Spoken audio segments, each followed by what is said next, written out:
Cleaning Vindum valve must be done carefully to maintain its precision and avoid damaging internal parts.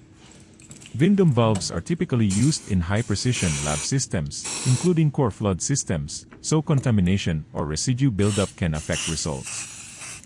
Cleaning procedure. Isa, preparation. Turn off the system and isolate the valve. Depressurize all lines. Remove the valve carefully from the system, taking note of how it's installed. Dalawa, disassemble the valve. Remove knobs, actuator, if present, and valve body components. Keep small parts, O-rings, springs, seals, organized.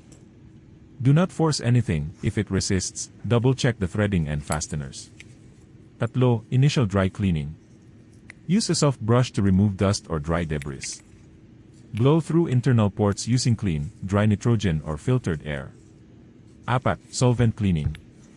Soak metal parts, not soft seals or O-rings, in isopropyl alcohol for 5-0 minutes.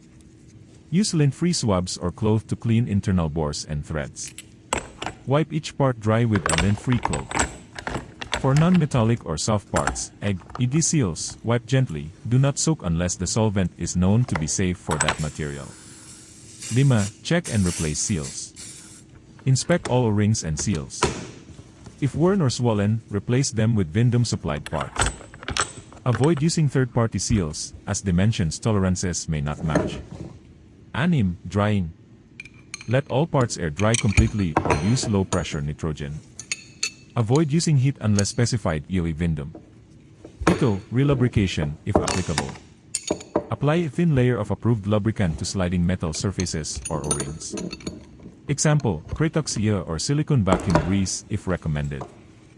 Do not over-lubricate, this can interfere with flow control. 8. Reassembly. Follow original alignment and torque specs. Ensure no foreign material enters the valve during reassembly. Test operation, smooth movement, no sticking.